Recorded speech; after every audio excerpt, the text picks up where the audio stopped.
안녕하세요. 미국 주식으로 온 대학이 미주은입니다. 즐거운 주말이 또 찾아왔습니다. 여러분들 편안한 마음으로 토요일 아침 열고 계시리라고 믿습니다. 제가 얼핏 듣기에 한국의 날씨가 요즘 무척 덥다고 들었습니다. 거기에 또 그 델타 바이러스가 기승을 부리고 있잖아요. 이번 주말에는 시원한 집에서 그동안 밀리신 미주은 영상 시청하시면서 편안하게 보내셨으면 하는 개인적인 소망이 있습니다. 자, 오늘도 주말인데 미주은 방송 함께 해주시는 모든 분들께 감사의 말씀 드리면서 오늘의 방송 시작해 봅니다. 자, 오늘 우리가 함께 공부할 종목은요, 페이스북입니다. 지금 보고 계신 차트는 한국에 계신 투자자분들께서 미국 투자하실 때 어떤 종목에 어느 정도의 투자금이 들어가 있는지 랭킹으로 보여주고 있는 차트인데요. 보시는 것처럼 페이스북은 17위에 랭킹이 되어 있습니다. 현재 페이스북에 들어가 있는 한국 투자자분들의 금액은 3억 4,700만 달러 정도가 투자가 되어 있는 상황이고요. 따라서 생각보다는 적은 금액이 들어가 있는 거죠. 왜냐하면 지금 보시는 것처럼 페이스북이라는 기업은 전 세계에서 6번째로 시가총액이 높은 종목입니다. 지금 들어가 있는 투자 금액이요, 무려 1조 달러 가까이 되거든요. 한때는 또 1조 달러를 넘어갔었죠. 따라서 전 세계 투자자들이 투여하고 있는 투자금에 비해서 한국 투자자분들은 좀 페이스북에 투자를 꺼리신다, 이렇게 우리가 생각을 해볼 수가 있는데요. 아무래도 그 이유는 페이스북의 이미지인 것 같습니다. 아직까지도 많은 분들께서 페이스북은 사회학이다, 그런 생각을 가지고 계신 분들이 많이 계신 것 같습니다. 저 개인적으로요, 미주은 방송에 페이스북에 관련된 영상을 올리면 항상 많은 분들께서 좀 부정적인 댓글을 달아주십니다. 그래서 개인적으로는 좀 피하고 싶은 종목이긴 합니다. 마음이 편하지 않거든요. 그럼에도 불구하고 오늘 다시 페이스북에 관한 영상을 올려드리는 이유는요, 제가 그래도 명색이 1인 미디어잖아요. 그런데 미디어가 사람들이 듣고 싶은 내용만, 컨텐츠만 제작을 한다면 진정한 의미의 미디어라고 생각하지 않습니다. 제가 하고 싶은 얘기를, 내가 공유하고 싶은 얘기를 하는 것이 진정한 미디어의 모습이라고 생각을 해서 조금 불편한 마음을 극복하고 이렇게 페이스북에 관련된 영상을 다시 한번 만들어 봅니다. 자, 2021년 6월 결산 영상 보신 분들 알고 계시겠지만 저는 페이스북에 비중을 높게 가져가면서 투자를 진행하고 있습니다. 보시는 것처럼 제가 가지고 있는 종목 중에 6번째로 많은 금액이 들어가 있는 종목이 페이스북이거든요. 그러면 여러분들 입장에서는 이 미주은이라는 사람이 왜 나보다 페이스북에 대해서 긍정적인 평가를 하는지 한 번쯤은 궁금증을 가지고 이 영상을 시청해 주셨으면 하는 바람이 있습니다. 7월 17일 토요일 방송 제목은요, 내가 사회학 기업 페이스북에 투자하는 이유입니다. 미주은 오늘의 이야기는요, 첫 번째로 페이스북은 잘 아시죠? 여러분들 페이스북이라는 기업은 너무나 많이 이용을 하신 그런 애플리케이션이기 때문에 자세한 내용보다는 수치 위주로 확인을 하고 넘어가도록 하겠습니다. 두 번째 순서에서는요, 페이스북의 미래, 오늘 방송의 하이라이트가 바로 이 부분이다. 여러분들 꼭 제가 여러분들께 보여드리고 싶은 페이스북의 미래를 한 번쯤은 경청하셨으면 합니다. 세 번째는요, 페이스북의 2026년 예상 주가를 함께 산정해보는 순서를 마련했고요. 마지막은 역시 Catch Me If You Want로 오늘의 방송을 마무리합니다. 자, 그러면 많은 부정적인 댓글을 각오하고 보내드리는 오늘의 영상 바로 시작합니다.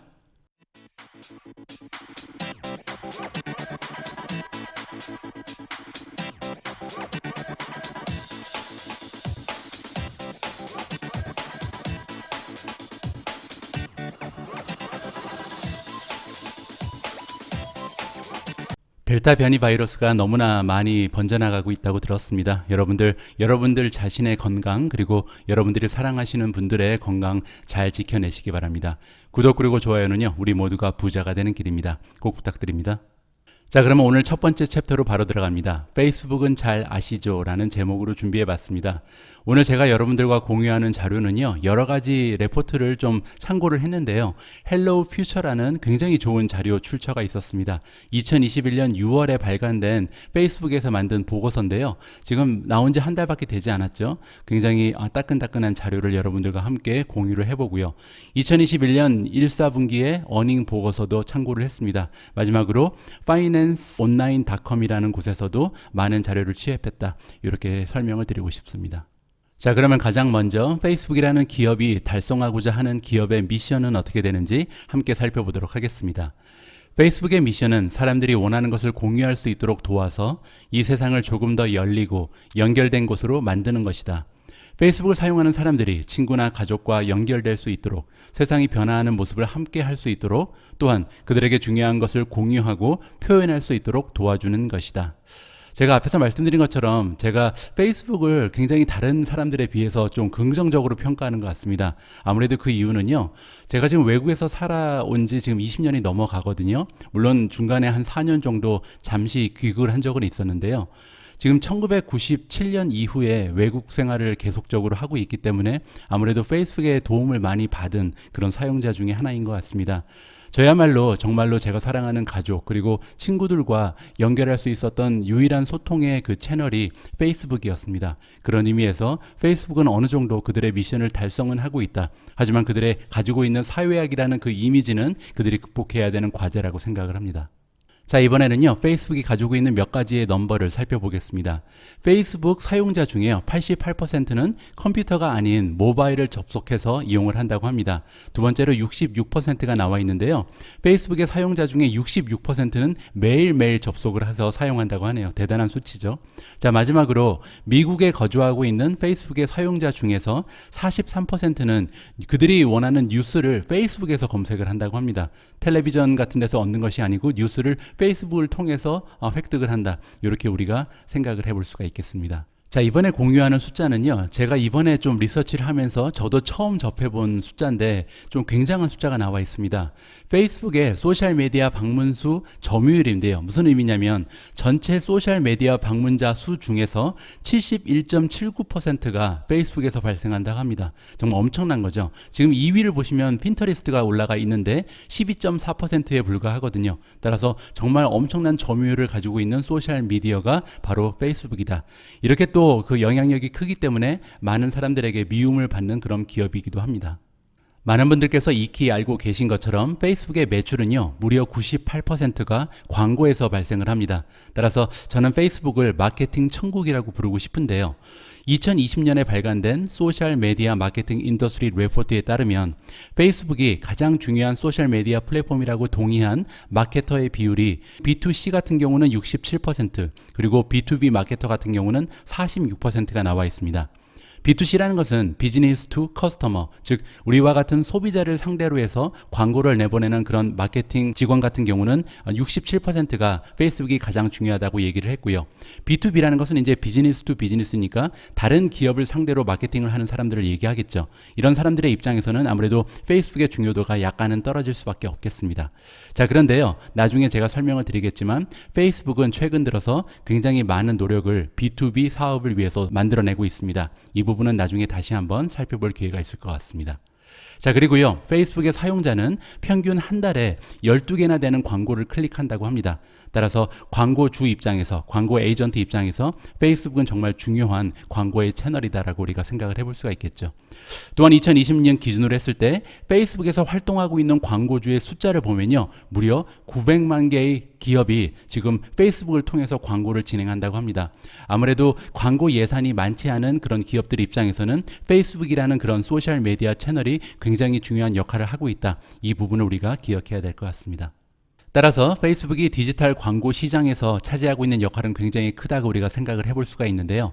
지금 보고 계신 그래프에서 확인하실 수 있는 것처럼 2020년 페이스북의 미국 지역 디지털 광고 매출 시장 점유율은요, 무려 25.2%에 달합니다. 전체 광고 매출에서 4분의 1이 지금 페이스북에서 발생한다, 기여한다, 이렇게 우리가 생각을 해볼 수가 있죠. 물론 이제 구글이 28.9%로 아직까지는 1위의 자리를 돈독히 하고 있습니다. 하지만 2019년과 2020년을 비교해보면 구글은 31.6%에서 지금 하향 추세를 보이고 있고요. 페이스북은 원래 23.6%에 불과했는데 2020년에 들어서 최초로 25%를 넘어가는 굉장히 좋은 상승 추세를 보여주고 있습니다. 페이스북이라는 기업이 가지고 있는 가장 커다란 투자 가치 중에 하나는 역시 사용자 수입니다.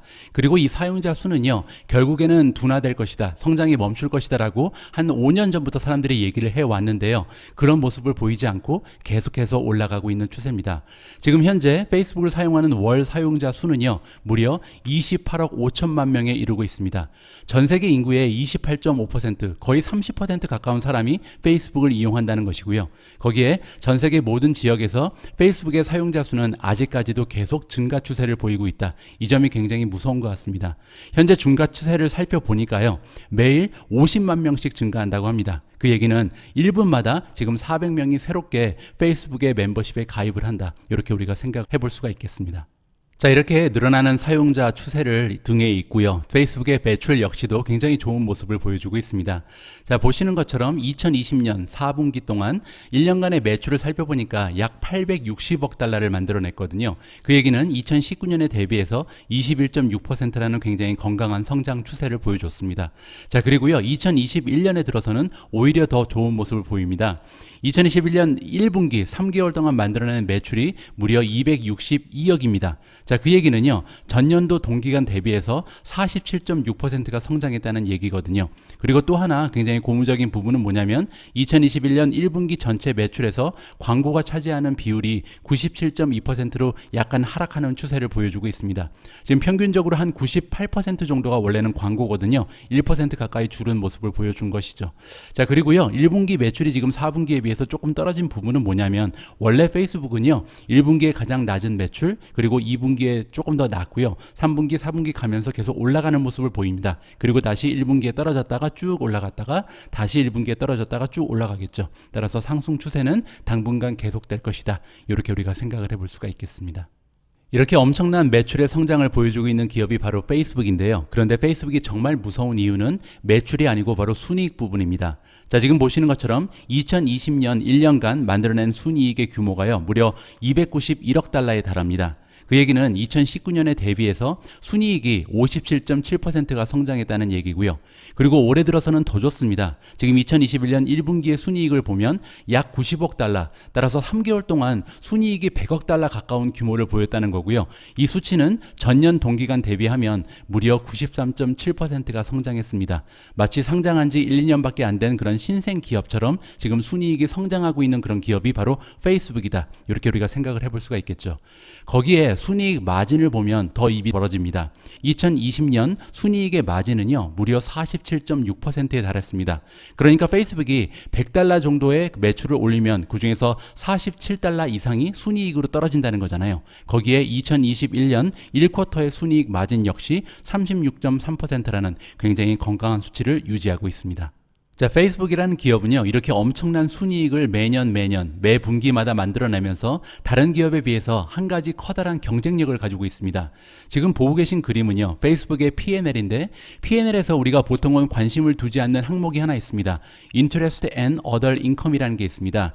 이자나 아니면 기타 수입이라고 보시면 될 것 같은데, 이 이자 부분 그리고 기타 수익 같은 경우는 다른 기업은 거의 미미한 상태를 보이거든요. 그런데 페이스북은 보시면 2019년에 지금 이자에서 발생한 수입이 826밀리언, 즉 8억 달러를 넘어간다는 수치를 보여주고 있고요. 2020년에도 무려 5억 달러 이상의 수입이 지금 이자에서 발생하고 있습니다. 그 이유가 뭐냐면요, 지금 700억 달러가 넘는 현금성 자산을 보유한 기업이 페이스북이거든요. 그리고 이 700억 달러가 넘는 현금성 자산 중에서 무려 440억 달러 이상을요, 채권이라든지 펀드, 이렇게 이자를 주는 그러한 자산에 투자를 하고 있습니다. 따라서 이 투자에서 발생하는 수입이 엄청나다는 것을 우리가 확인을 해볼 수가 있죠. 따라서 페이스북은 우리가 흔히 얘기하는 캐시카우다, 이렇게 정의를 내려볼 수가 있습니다.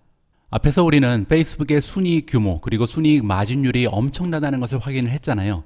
우리가 흔히 기업이 순이익 마진을 높이는 방법은 두 가지가 있습니다. 하나는 매출이 엄청나게 성장을 하면 가능하겠죠. 두 번째는요, 비용을 효과적으로 컨트롤하면, 통제하면 역시 순이익 마진을 높일 수가 있습니다. 따라서 우리가 페이스북의 순이익 마진율을 봤을 때, 페이스북은 굉장히 비용을 잘 절감하는구나, 효율적으로 이용하는구나, 이렇게 생각을 해볼 수가 있잖아요. 그런데 이 가정이 틀렸습니다. 왜냐하면 지금 페이스북의 연구 개발비 투자를 보시면요, 엄청난 금액을 사용하고 있습니다. 2020년 한 해 동안 페이스북이 연구 개발 비용에 사용한 비용은요, 무려 184억 4,700만 달러에 달합니다. 이 수치는 2019년에 비해서 무려 35.6%가 증가한 수치고요. 또한 전체 매출 규모에서 리서치 앤 디벨롭먼트, 연구 개발비가 차지하는 비율을 살펴보니까 21.5%가 나오는데요. 21.5%라는 수치는 지금 빵 기업 중에서 유일하게 20%를 넘어가는 수치다. 따라서 전체 매출 중에서 엄청난 그 비중을 지금 연구 개발비에 재투자하고 있다. 따라서 페이스북의 미래는 우리가 한번 기대를 해볼 여지가 남아있다. 정리를 해볼 수가 있겠습니다. 앞에서 우리는 페이스북이라는 기업이 엄청난 규모의 자금을 미래를 위해서 연구 개발비에 쏟아붓고 있는 것을 확인을 했는데요. 그럼에도 불구하고 페이스북의 반란 쉿을 보시면요, 정말 엄청난 수치가 나옵니다. 커런트 레이시오를 먼저 보실 텐데요. 커런트 에셋을 커런트 라이어빌리티로 나누면 지금 6.08이 나옵니다. 그 얘기는 뭐냐면요, 페이스북이 1년 내에 갚아야 하는 유동성 부채의 그 규모에 비해서 1년 내에 현금으로 바꿀 수 있는 현금성 자산이 6배가 더 많다는 거거든요. 이렇게 많은 자금을 미래를 위해서 연구 개발비에 쏟아 부으면서도 현금이 넘쳐나는 기업이 바로 페이스북이다. 이렇게 우리가 정리를 해볼 수가 있습니다. 자, 그리고요, 다음으로 발란시 두 번째, 이제는 전체 총 자산에서 전체 부채가 차지하는 비율을 계산해 보니까 0.18, 즉 18%가 나옵니다. 자, 그 얘기는 전체 자산의 규모 중에서 18%만 지금 부채고요, 나머지 82%는 페이스북의 자기 자본이다. 굉장히 건강한 그런 발란시트를 자랑하고 있습니다. 자, 지금까지 우리는요, 페이스북이라는 기업의 현재 모습을 여러 가지 수치를 통해서 살펴봤습니다. 자, 이번에는요, 페이스북이 가지고 있는 미래를 들여다보도록 하겠습니다. 우리가 페이스북이라는 기업의 미래를 살펴보기 위해서 가장 첫 번째로 들여다봐야 되는 숫자는요, 디지털 광고 시장의 전망입니다. 아무래도 아직까지 매출의 98% 가까운 부분이 디지털 광고에서 발생하고 있기 때문에 이러한 시장이 앞으로 어떠한 성장을 보이느냐가 굉장히 중요할 거 아니에요. 지금 보시는 것처럼 2020년부터 2024년까지 글로벌 디지털 광고의 시장 규모는요, 3억 3천만 달러 규모에서 무려 5억 2,600만 달러 규모로 약 58% 정도 성장할 것을 예상하고 있습니다. 그 의미는요, 연으로 나누어 보면 연평균 12%가 넘어가는 성장을 기대할 수 있다는 얘기가 되고요. 그렇게 되면 전체 광고 시장에서 디지털 광고가 차지하는 비율이 지금 현재는 한 54% 정도가 되는데 2024년까지 되면 62.6%로 디지털 광고의 비중이 굉장히 커질 수 있다. 자, 이 부분은 페이스북의 미래가 아직까지 우리가 걱정할 수준은 아니다라는 것을 증명해 주고 있습니다. 자, 앞에서 확인하신 것처럼 페이스북의 주력 비즈니스죠. 전체 매출의 98%를 차지하고 있는 디지털 광고 시장은요, 앞으로 2025년까지도 계속해서 연 12% 이상 성장할 그런 추세를 갖추고 있습니다. 따라서 페이스북의 그 기본 비즈니스는 굉장히 안정적이다. 안정적인 성장을 기대할 수가 있는 거죠. 자, 지금부터는요, 거기에 더해서 추가적으로 매출을 발생할 수 있는 부분, 잠재력 부분을 살펴보도록 하겠습니다. 가장 먼저 페이스북의 잠재력으로 우리가 손꼽을 수 있는 부분은 소셜 커머스입니다.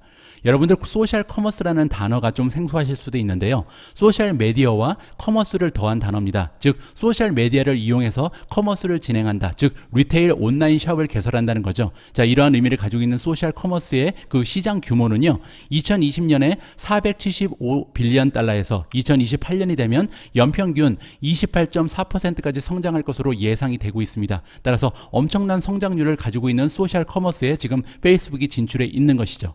이렇게 앞으로 2028년까지 연평균 28%가 넘는 성장을 기대할 수 있는 소셜 커머스 시장에서 페이스북이 차지하고 있는 점유율이 엄청납니다. 자, 지금 보시는 것처럼요, 페이스북은 전체 소셜 커머스 시장의 80.4%를 점유하고 있고요. 인스타그램 역시도 페이스북의 일부잖아요. 인스타그램 역시 10.7%를 차지하고 있습니다. 그 얘기는요, 페이스북과 인스타그램을 합치게 되면 소셜 커머스 전체 시장의 91.1%를 페이스북이라는 기업이 독차지하고 있다. 엄청난 수치라고 우리가 생각을 해볼 수가 있겠습니다. 자, 이렇게 엄청난 성장 잠재력을 지닌 시장이 소셜 커머스입니다. 따라서 페이스북이 소셜 커머스 부분에서 어떠한 모습을 보여주고 있는지 한번 살펴보는 것이 필요하겠죠. 자, 일단 페이스북 부분을 보시면 2021년 5월에요. 페이스북은 숍스라는 기능을 런칭했습니다. 자, 지금 그림에서 확인하실 수 있는 것처럼 상인들이 무료로요, 비즈니스 성격, 그들이 가지고 있는 비즈니스에 맞춰서 온라인 숍을 굉장히 쉽게 구축하고요, 판매를 바로 시작할 수 있는 굉장히 편리한 기능입니다. 소셜 커머스가 가지고 있는 기능 중에 하나가 커뮤니케이션이잖아요. 소셜 커머스는 이 기능을 10분 발휘하고 있습니다. 그 얘기는 왓츠앱이라든지 페이스북 메신저 혹은 인스타그램 다이렉트를 통해서 상인들한테 메시지를 보낼 수 있고요, 상인들과 소비자가 이렇게 자유롭게 왓츠앱 같은 것을 통해서 대화를 나눌 수 있다. 이 부분이 기존의 이커머스는 가지고 있지 않은 소셜 커머스의 굉장히 커다란 장점이 될 수 있겠습니다. 또한 결제는요, 페이스북 앱이라든지 인스타그램을 떠나지 않고도 바로 가능하게끔 페이스북 페이먼트가 구축이 되어 있는 상황입니다. 그리고 이제 이 상인들이 자기들의 물건을 가지고 카탈로그를 만들어 놓잖아요. 그러면 페이스북 같은 경우는 연동이 가능합니다. 그 얘기는 페이스북에만 올리면요, 인스타그램에도 자동적으로 동기화가 된다. 이러한 장점을 가지고 있는 소셜 커머스입니다. 하지만 이 소셜 커머스라는 비즈니스 영역에서 가장 좋은 모습을 보이는 것은 페이스북이 아니고요. 사실 인스타그램입니다.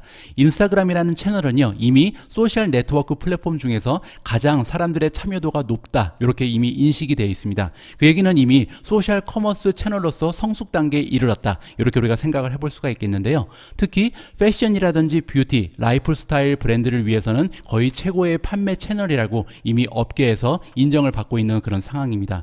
페이스북과 인스타그램 입장에서는 굉장히 많은 노력을 지금 인스타그램의 소셜 커머스 확장을 위해서 기울이고 있는데요. 그러한 노력의 하나로서 2020년 6월에는 크리에이터와 수익 공유를 드디어 시범적으로 운영하고 있습니다. 따라서 많은 인플루언서를 끌어들이겠다는 거죠. 그뿐만이 아닙니다. 라이브 쇼핑 기능도 이제 추가를 해서요, 라이브 스트림을 하면서 이제 브랜드 태그가 있습니다. 그러면 라이브 쇼를 보고 있는 소비자들이 바로 태그들을 클릭해서 그 물건을 구입할 수 있는 굉장히 혁신적인 그러한 그 쇼핑 툴이 마련이 되고 있다, 이렇게 살펴볼 수가 있겠습니다. 자, 이렇게 소셜미디어 시장에서 인스타그램이 특출난 모습을 보이는 이유가 여러 가지가 있는데요. 아무래도 가장 커다란 이유는 그 메인 컨텐츠가 사진이란 부분이 가장 큰 역할을 하는 것 같고요. 두 번째로 인스타그램은 10억 명의 사용자가 있습니다. 따라서 굉장히 많은 소비자를 만날 수 있는 채널이다. 이 부분이 굉장히 매력적이겠죠. 또한 80%의 사용자는요, 적어도 하나 이상의 비즈니스 페이지를 팔로잉 한다고 합니다. 따라서 여기에 들어가 있는 인스타그램을 사용하는 소비자들은 굉장히 좀 비즈니스 페이지에 호의적이다라고 생각을 해볼 수가 있겠죠. 또한 인스타그램의 숍은요, 단 몇 분 만에 창업을 할 수 있는 굉장히 간단한 구조를 가지고 있다고 합니다. 따라서 누구나 원한다면 자기가 가지고 있는 상품과 서비스를 굉장히 쉽게 오프할 수 있다는 거죠. 마지막으로 사진에 있는 제품에요, 가격표를 바로 붙이면 주문과 결제가 쉽게 가능하다. 따라서 굉장히 쉽게 창업을 할 수 있는 그런 채널이 인스타그램이다. 이렇게 우리가 정리를 해볼 수가 있겠습니다. 자, 이렇게 인스타그램과 페이스북이라는 플랫폼을 가지고 소셜 커머스의 90% 이상 시장을 점유하고 있는 페이스북은요, 이번에 왓츠앱까지 그 소셜 커머스의 채널로 개발하고 있습니다.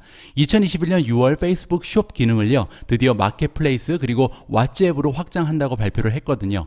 그 얘기는요, 비즈니스 상인들이 왓츠앱을 통해서 직접 소비자에게 판매가 가능하다는 얘기가 됩니다. 지금 보시는 것처럼 바로 주문을 놓고 또 그 주문을 결제할 수 있는 프로그램이 마련이 된 거죠. 또한 리테일 상인 입장에서 굉장히 좋은 부분은 뭐냐면요, 숍을 하나만 딱 구축하면 페이스북, 인스타그램, 왓츠앱 3개의 채널에 동시 판매가 가능하다는 점입니다. 따라서 굉장히 쉽게 비즈니스를 확장할 수 있는 가능성이 열려 있는 거겠죠. 자, 우리가 페이스북의 미래를 이야기할 때 하나 빼먹을 수 없는 것이 바로 DM 프로젝트인데요. 이 DM은 예전에 처음에는 초창기에 리브라라는 이름으로 시작이 됐다가 많은 정부의 규제, 많은 정부의 반발을 사면서 DM이라는 이름으로 프로젝트가 축소됐습니다. 자, 그럼에도 불구하고 DM이라는 그 프로젝트를 잠깐 확인하고 넘어가는 게 좋을 것 같습니다. 자, DM이 탄생하게 된 배경을 좀 살펴봐야 될 것 같은데요.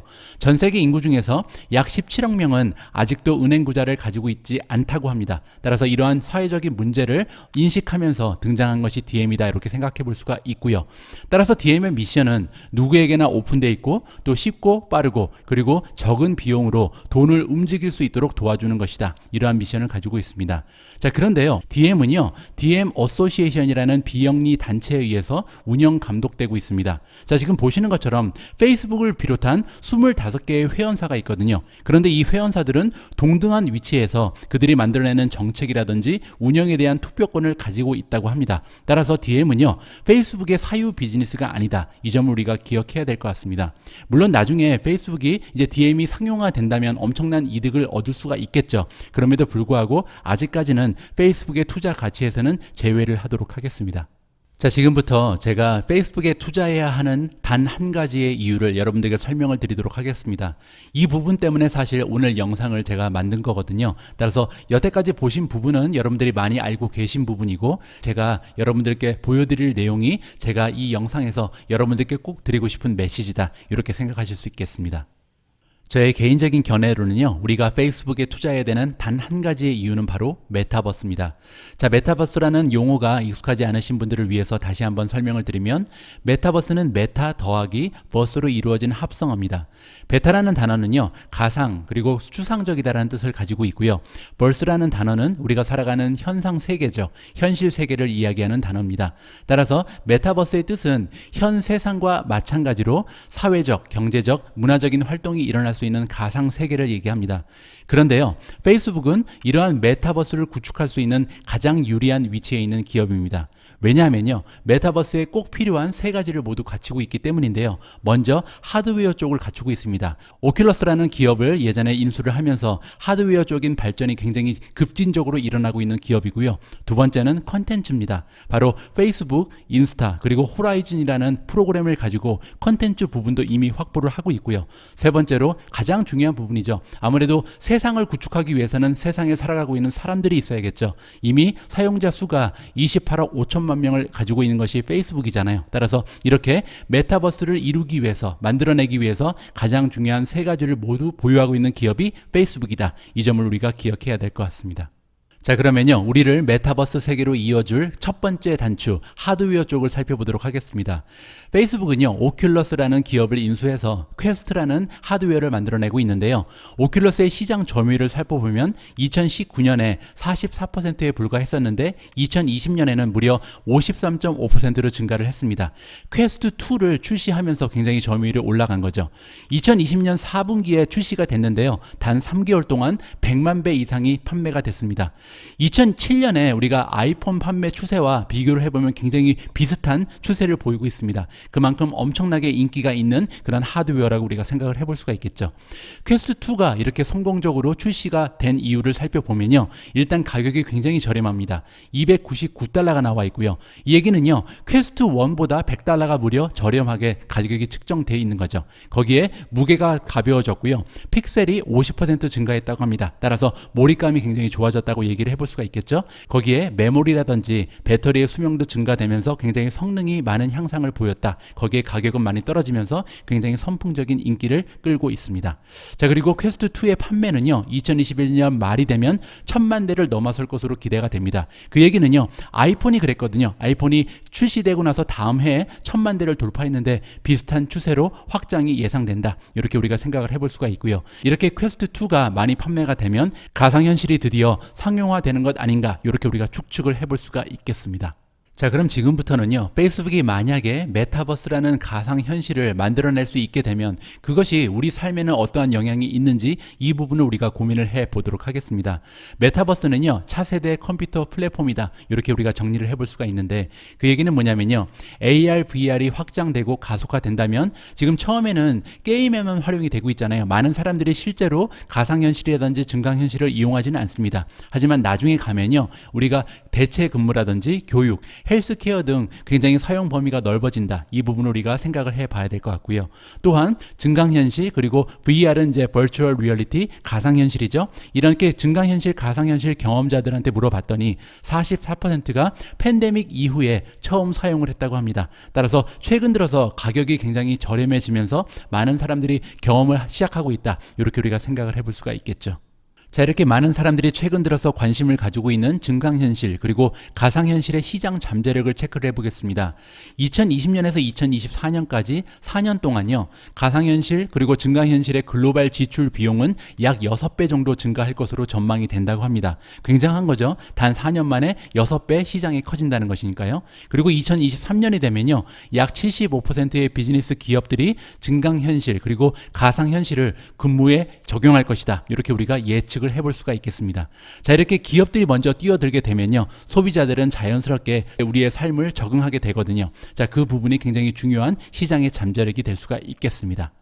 자, 이렇게 앞으로 3, 4년간 6배라는 엄청난 성장 잠재력을 가지고 있는 메타버스를 위해서 페이스북은 말 그대로 올인을 하고 있습니다. 페이스북은요, 메타버스 쪽의 개발을 위해서 새로운 부서를 만들었고요. 그 새로운 부서의 이름은 페이스북 리얼리티 랩입니다. 자, 이 페이스북 리얼리티 랩의 직원 수가요, 지금 10,000명을 넘어간다고 합니다. 그 얘기는 뭐냐면 전 세계 페이스북 직원 수의 20%가 지금 페이스북 리얼리티 랩을 위해서 일하고 있다. 이렇게 생각해 볼 수가 있겠죠. 전 직원의 20%가 하나의 부서에 들어가 있다는 것은 여기에 올인을 했다고 우리가 생각을 해볼 수가 있겠죠. 자, 이번에는요, 페이스북 리얼리티 랩의 바이스 프레지던트, 부사장 마이클 아브라시의 말을 한번 함께 읽어보도록 하겠습니다. 안경 하나를 착용하는 것만으로도 멀리 떨어져 있는 부모님을 방문할 수 있고, 점심시간에는 짬을 내서 프랑스의 루브르 박물관을 관람하고 지구 반대편에 살고 있는 친구와 함께 산책을 하며 정말 함께 있는 것처럼 대화를 나눌 수 있는 세상을 한번 상상해 보라. 자, 이러한 세상을 구축하는 것이 메타버스고요. 이 메타버스를 위해서 페이스북은 엄청난 노력을 구가하고 있다. 이렇게 우리가 살펴볼 수가 있었습니다. 오늘 영상 첫 부분에서 제가 B2C 기업이었던 페이스북이 최근 들어서는 비즈니스 투 비즈니스, 다른 사업자들을 위해서 그 사업 모델을 개발했다. B2B에 굉장히 많은 노력을 하고 있다라는 말씀을 드렸잖아요. 최근에 이제 재택근무가 일반화되면서 가상 사무실 환경인 인피니트 오피스를 최근에 도입했습니다. 이것은요, 이제 오큘러스를 이용하는데 오큘러스 퀘스트 2를 이제 스마트 기능을 탑재해서요, 노트북이라든지 컴퓨터의 작업 환경을 대체할 수 있도록 도와주는 그런 프로그램이라고 보시면 될 것 같습니다. 자, 그리고 모니터, 컴퓨터 등의 장비를 가지고 있지 않아도요, 어디에서나 자유롭게 작업할 수 있는 그런 환경을 조성해 주는 것이 인피니트 오피스다. 이렇게 보시면 될 것 같습니다. 그리고 패스스루라는 기능이 있는데요. 이 얘기는 뭐냐면 가상현실과 그 다음에 실제 현실을 이어주는 겁니다. 즉 디지털 모니터에서 우리가 시선을 벗어나게 되면요, 사용자가 주위의 실제 환경을 볼 수 있다고 합니다. 따라서 고글을 썼다고 해서 실제 상황에서 완전히 단절되는 것은 아니다. 이렇게 우리가 생각을 해볼 수가 있고요. 또한 업무 환경에 가장 중요한 것이 아직까지는 타이핑이잖아요. 이 타이핑 기능도 로지텍과 협력을 해서 키보드를 VR, 가상 세계에 이렇게 통합을 해버렸다. 이러한 식으로 우리가 정리를 해볼 수가 있겠습니다. 자, 이번에는요, 페이스북이 만들어가는 증강현실, 가상현실의 미래를 함께 엿보도록 하겠습니다. 2030년 한 9년 정도 남았죠. 2030년에는요, 우리의 오감이 완벽하게 현실이라고 느낄 수 있는, 그러니까 속을 수 있다는 거죠. 우리가 착각을 할 정도로 디지털 환경이 이제 업그레이드가 가능하다. 이러한 얘기를 해주고 있습니다. 자, 이렇게 몰입감이 증대되게 되면요, AR, VR은 드디어 이제 게임만이 아니고 사무실이라든지 강의실, 그리고 수술실까지 확장해서 그 적용이 가능하다. 이렇게 우리가 예측을 해볼 수가 있잖아요. 그렇게 되면 굉장히 중요한 부분이 뭐냐면 물질적인 거리라든지 사회 경제적 상황에 의해서 직업, 교육, 의료 서비스의 접근성이 차별이 더 이상 일어나지 않는 사회를 우리가 구축할 수 있다. 이 부분이 굉장히 중요한 의미를 가진다고 봅니다. 자, 오늘 제가 공유드린 모든 슬라이드 중에요, 지금 보시는 한 장의 슬라이드가 가장 중요한 슬라이드입니다. 자, 지금부터는요, 페이스북은 왜 메타버스라는 곳에 투자를 하고 있고 왜 저라는 투자자는 페이스북을 통해서 메타버스에 투자를 진행하고 있는지 그 이유를 하나하나 설명드릴까 합니다. 가장 먼저요, 우리가 물리적인 한계라든지 장애로 인해서 살아가면서 경험할 수 없는 많은 것들이 있습니다. 그런데요, 메타버스가 만약에 실현화되면 우리가 하고 싶은 것을 마음대로 할 수 있는 그런 길이 열리게 되는 거죠. 과연 이거보다 더 중요한 테크놀로지가 어디 있을까라고 생각을 하게 되고요. 두 번째로 가족이라든지 친구, 동료, 이런 사람들과, 나의 소중한 사람들과 공간적인 분리 때문에 함께 할 수 없는 사람들이 많이 있습니다. 뭐 예를 들어서 저 같은 경우도 지금 인도네시아에 나와 있잖아요. 그러면서 저의 가족이라든지 제가 그동안 함께 살아왔던 친구들, 지인들과 굉장히 멀리 떨어져서 지금 생활을 하고 있습니다. 자, 그런데 이렇게 우리가 중요시 여기는 우리의 중요한 사람들, 우리의 인생에서 가장 소중한 사람들과 떨어지지 않고 함께 할 수 있는 그런 경험을 선사할 수 있는 테크놀로지가 있다면 당연히 그 테크놀로지에 우리가 투자를 하는 것이 맞겠죠. 자, 세 번째로요, 금전적인 이유 때문에 접근할 수 없는 것들이 굉장히 많이 있습니다. 만약에 메타버스가 가능하게 되면 경제적인 평등과 자유가 이루어진다고 생각을 합니다. 그 얘기는요, 우리가 꼭 많은 비용을 들여서 해야 될 일들이 메타버스를 통해서 굉장히 작은 비용으로 누구나 할 수 있는 길이 열리게 된다. 이렇게 생각해 볼 수가 있겠죠. 그 얘기는요, 다시 얘기해서 거리라든지 시간, 편리함, 비용 등에 구애받지 않고 우리가 드디어 삶에서 원하는 것을 추구하면서 살아갈 수 있는 길이 열리게 된다. 이렇게 생각해 볼 수가 있겠습니다. 자, 지금부터가 더 중요한데요, 사실 사회적 지위라든지 경제적 능력, 인종, 성별, 이러한 차별에 우리는 항상 시달리고 있습니다. 그런데 이러한 차별과 제한을 벗어나서 열린 사회를 만드는데 메타버스라는 기술력이 공헌을 할 수 있지 않을까, 이렇게 우리가 기대를 해볼 수가 있는 거고요. 따라서 이 이야기는 다시 얘기하면 AR, VR은요, 테크놀로지로 인해서 우리가 단절되어 있는데 이 단절된 사람들을 다시 이어줄 수 있는, 어떻게 보면 하나의 열쇠가 될 수 있는 굉장히 중요한 인간적인 테크놀로지다. 저의 개인적인 의견을 여러분들께 한번 피력을 해봤습니다. 자, 이번에는요, 우리가 페이스북이라는 기업에 투자를 진행함에 있어서 고려해야 되는 리스크를 4가지로 정리해 보도록 하겠습니다. 가장 먼저 고려해야 되는 리스크는요, 데이터 트래킹 옵트아웃 레이시오입니다. 무려 95%가 나오고 있는데요. 이야기는 뭐냐면 얼마 전에 여러분들 아시는 것처럼 애플이 개인정보 그 규정을 바꾸면서 페이스북이 그 사용자가 어떠한 경로를 통해서 어떠한 앱에 방문하는지 이러한 사용자 기록을 트래킹하는 것을 미연에 방지할 수 있는 폴리시를 만들어냈습니다. 자, 그런데 문제는 뭐냐면요. 지금 그 소비자 중에서 나는 앱들이 내가 움직이는 경로를 트래킹하는 것을 원치 않는다라고 지금 방지하는 사람들이 95%가 넘는다는 거죠. 자, 이렇게 되면 그 타겟 광고하는 것이 굉장히 어려워지면서 페이스북의 광고 매출이 굉장히 많은 폭으로 감소할 가능성이 있다. 이 부분이 첫 번째 투자 리스크고요. 두 번째로 FTC, Federal Trade Commission이죠. 우리나라 말로 하면은 공정거래위원회 뭐 이런 거겠죠. 여러 개에서 이제 지속적인 독점 규제를 할 텐데 이러한 독점 규제에서 과연 빠져나갈 수 있을지 이 부분에서 우리가 또 하나의 고려를 해봐야 될 것 같습니다. 자, 세 번째 투자 리스크는요. New Kids on the Block입니다. 스냅챗 그리고 틱톡이라는 두 개의 채널이요. 그 성장세가 굉장합니다. 자, 그리고 중요한 것은 스냅챗, 틱톡을 이용하는 그 제너레이션은 굉장히 젊은 그런 세대잖아요. 따라서 이들이 이제 나이가 먹게 되고 그렇게 되면 이제 페이스북을 이용하는 사용자보다 오히려 더 많은 인구가 스냅챗이나 틱톡을 이용할 날이 오지 않을까. 이 부분도 우리가 생각을 해봐야겠죠. 그 전에 물론 페이스북은 당연히 메타버스를 만들어 놔야겠죠. 메타버스 플랫폼을 성공시킬 수 있을지 없을지 이 부분이 가장 커다란 투자의 핵심이라고 저는 생각을 합니다. 자, 이번에는요, 여러분들이 많이 기다리고 계셨던 페이스북의 2026년 예상 주가를 산정해보는 순서입니다.